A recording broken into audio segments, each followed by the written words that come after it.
Hi, today I want to talk about working with the Dan Tien. So, I don't talk much about Dan Tien. I think it's really important that people learn to relax their body and work with their center of gravity and not worry about their Dan Tien for a long time. But ultimately, if you're going to do internal work, you need to learn to work with the Dan Tien, which means that we have to cultivate the Dan Tien. I spent years going down a rabbit hole. Sink the chi into your dantian. Breathe into your belly. That's breathing into your dantian. And I don't agree. Because we have to cultivate a dantian. We don't automatically have a dantian that is useful to us that we can breathe into. We have this geographical part of our body, our center, and I've made videos about our center. I've made videos about Wu Ji and how all of this has to start from the Kwa. So these are important principles that if you soften your Kwa, then you can start to work with your dantian. If you understand how the energy flows through your body, comes up from the earth and down from heaven, and circulates through your body, it has to circulate through your center. It can't circulate unless your Kwa is released. You cannot begin to cultivate your dantian unless your Kwa is released. So the first thing you have to do before you can even begin, right? So the first step is to soften your diaphragm, is to release the tension in the diaphragm. This is a cultural thing. It's a cultural problem. We have a lot of tension here. If you try to put your fingers in underneath your rib cage and find discomfort, that means that your diaphragm is stiff. It took me a full year to relax the energy around my diaphragm down to my floating ribs, and the back of my rib cage is still kind of a gray area. You know, there's places where I know it's relaxed, and there's places where there's still tension. And this is from the fascial disorganization that I grew up with bad posture, right? So this has created stiffness in areas that's affected the back of my diaphragm, and this is my issue. But it's possibly these issues are your issues too. So know that this isn't an overnight cure, but this is a beginning. So we're going to start with this little diaphragm massage, right? So the first thing you have to do is allow the energy, allow your lungs to come down. It's not really belly breathing, you know. We want to just allow the lungs to get deep, but we want them to be full so they fill up the back of the body too. So we need to take our fingers and just by your sternum. So just as you inhale, you're going to press your fingers under your rib cages, just to the edge of where that's not comfortable on the inhale. And then on the exhale, you allow your diaphragm to push your fingers out, and maybe you'll feel some of that collagen in there start to release. And then you move over the width of a few fingers, and you do it again, and you inhale. And you go under just to your comfort level. So you don't want to hurt. You don't want to flinch from this. And as big an inhale as you can. I mean, you can do a very long inhale. And then as you exhale, just use the exhale to push and release that tissue that you've just pushed into, and then move over. And inhale and exhale, release. And again, inhale and exhale, release. Okay, and under the floating ribs, down a little bit, really tight in here. So I really have to work a little bit more. And then to find it, to push them out. But now, just relax your breath and notice what's going on with your breathing. Okay, so now we can start to work on the dantian. This is the first thing, is relax your diaphragm. Get your diaphragm nice and relaxed. The next thing, we're going to do a little breathing exercise. So it's called small sip breathing in some forms. I don't remember, the actual Chinese name for this breath technique. But where we're going to take 3 continuous inhales. We're going to block the inhale twice in the center, hold it at the top for a beat, and then release the whole thing, exhaling through the mouth with the mouth open, and sigh to clear all that energy out. Okay, and this is going to bring our mind into attention, into a place where we can work. So we're going to inhale and then block, and inhale and block, and then inhale all the way to the top and hold, and then exhale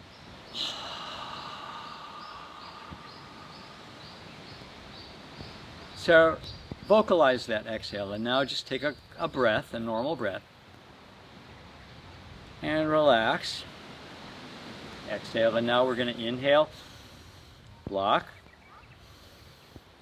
inhale, block, inhale all the way up, and exhale. Let everything go. 3 more times. So inhale,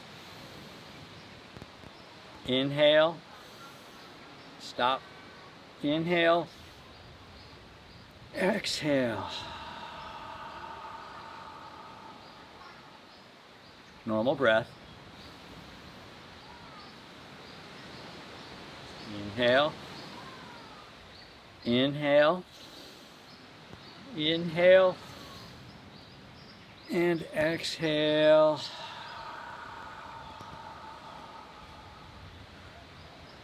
Last one. Take a normal breath. In, out, and now inhale, inhale, inhale, and exhale all the way up. Okay, so cultivating Dan Tien. I've learned this from different systems, and so I can give you kind of what's been, what I've done and what's been working for me. And it's kind of a combination of the 3 systems that I've learned that has allowed me to get some movement after years. This is a process.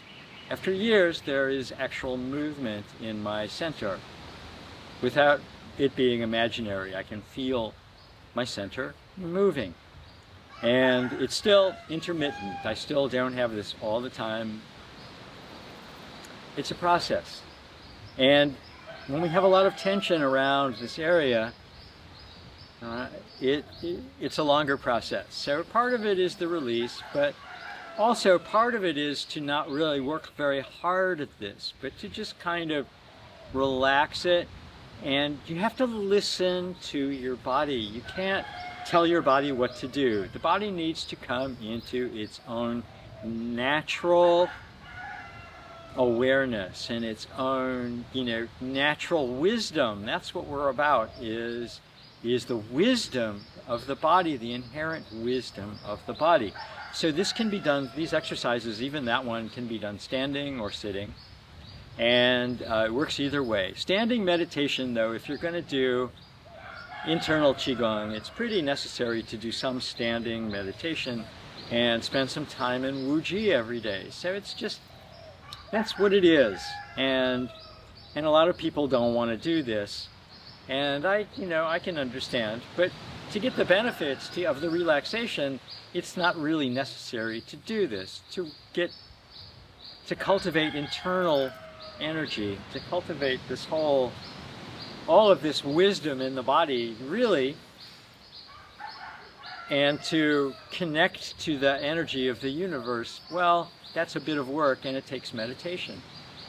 So the first thing we have to do is we have to just spend some time and relax. So just relax it.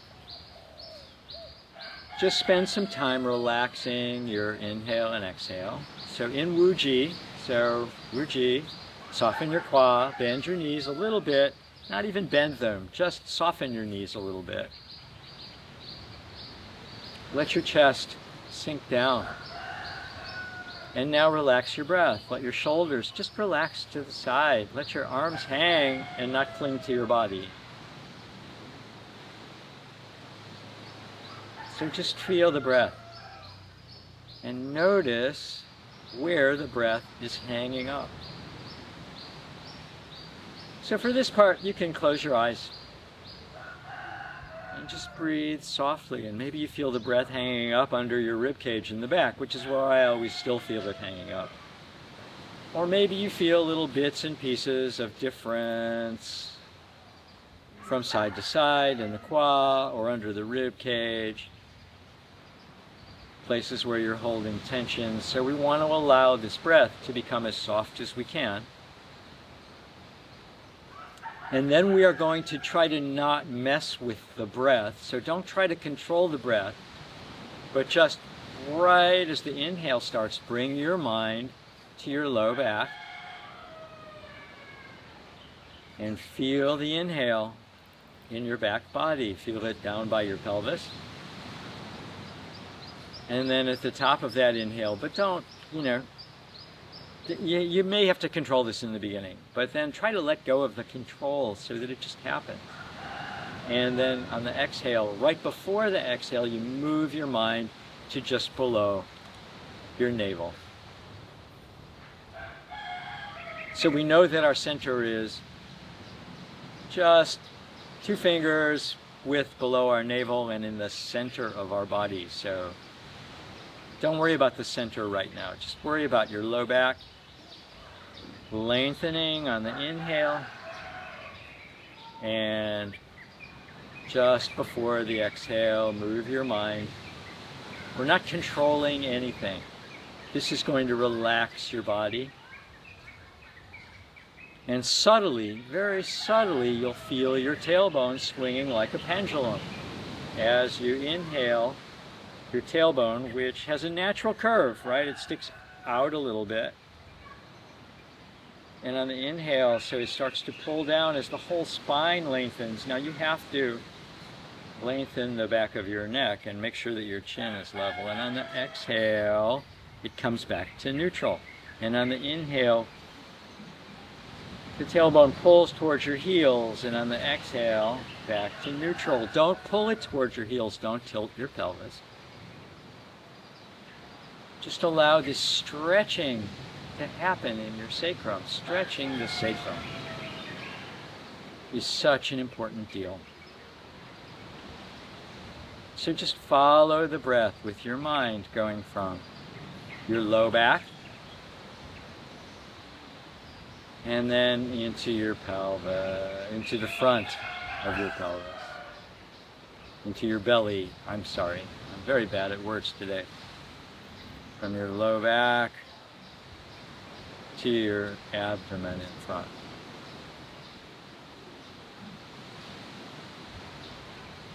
And when you've got this, you can add your perineum. So on the inhale, gently squeeze your perineum. And on the exhale, release it. And when I say gently, the metaphor that my teacher, Master Lu, uses is a dragon holding a pearl in its mouth. So it's gentle.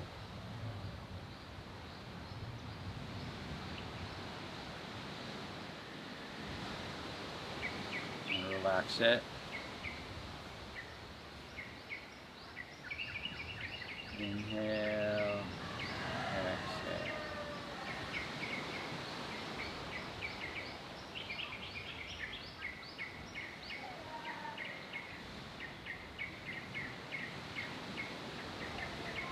Eventually, your body will just catch on and start to engage the perineum on its own. And this will become a natural breath. So this is natural breathing, because we're not forcing. So the next stage, now you can also, so my teacher teaches and I'll link to his online course. I might as well give him some credit for this. So, where you take a palm and as you inhale, you make a loose fist, and as you exhale, you release it.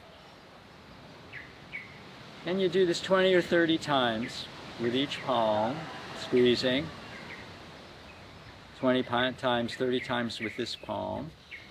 And very gently, you feel this connection between your palm and your perineum, and this closing of this Lao Gung chakra. And then you change sides after 20, 30 times. And it's a very gentle breath. So this is a lot like what people think of as reverse breathing. But really, this reverse breathing is very gentle. We're just using the muscles at the very bottom of our abdomen, the structural muscles, the stabilizing muscles, like the transverse abdominis, right? So that's what we're using. So, in the progression, and then much, much later, when you've got this working and you start to feel some energy flowing in your body, and you need to feel some energy flowing in your body and not imagine energy flowing in your body, then you can move to a more conscious engagement. So this turns into reverse breathing, almost martial arts breathing, but not quite that strong, not quite that young. So what we want to do is we want to engage the lower abdomen, the really deep muscles on the inhale, and breathe into a small, would be a small balloon, but the external abdomen doesn't get bigger as you breathe into this. So it's like the balloons that they sell to children where it's one balloon inside another balloon. That's what, there's like a rabbit and maybe a clear balloon. That's what we're trying to do. We're trying to get, you feel this internal expansion, but it doesn't change the external muscles. So none of my teachers have had a big belly, and some people talk about how when you have a big dantian, you have a big belly, and they can point at all these people, but none of my teachers have ever had a big belly. They've all had pretty flat stomachs and were pretty muscular. There was not that these big bellies aren't hard and filled with whatever they're filled with, but I don't know. I don't think this is necessary because I haven't seen it, and I've heard that's from doing this work more externally than internally. So I'm going to leave you on this note. You can play with this, but don't go there unless you're feeling some energy flowing. You might feel the energy flowing up to the top of your head and down to your feet. You might feel the energy flowing in on the inhale, circulating, and then flowing out on the exhale, or flowing up and flowing down. You might start to feel the microcosmic orbit happening, but feel it. Don't imagine the energy going up your back and down your front. Don't imagine anything, because you won't know then when it's really there. And that is, if I can give you any advice at all in your practice, that's the biggest advice that I can give you, is stop imagining and start exploring and seeing, how can I soften this? How can I make this, how can I control this less and understand it better? Okay, how do I bring less control? I just want to give my body structure. I just want to engage my spine and watch everything else just kind of come together on its own with very, very little effort. So, doesn't mean it's easy, because it's not easy to not apply effort. The thinking mind thinks it knows what to do, and as soon as we think we know what to do, we're not allowing the body to come into its own energetic space. So I hope this was good for you. I'm sorry for my long absences on YouTube. I'm not sure they're over right now, But I'm trying to keep you guys and communicate with you, and maybe even pick up a few more subscribers. It's hard as an old man to, you know, people look and they go, nah, I want to do vinyasa yoga, or I want to, like, okay, that's fine. I'm happy for the people that get something out of this, and I'm happy to do this, and I'm, you know, and I don't really have any time to take any more students. So doing this online and trying to give something back, because I feel good all of the time. I'm happy all the time. I'm really a happy person. So whatever misery I've gone through to get here, you know, it's paid off, because now I wake up every day and it's good, and I'm not struggling. And yes, I'm living in Bali. I still don't have any money, you know, but I'm living in paradise. I have a great life, and it doesn't cost money to have a great life. It just costs, you have to relax and enjoy where you are and not want to be somewhere else. So have a great day, have a great week. We're going to get through this strange period. Relative looks like there's some light at the end of the tunnel, and I hope this was good. Thanks.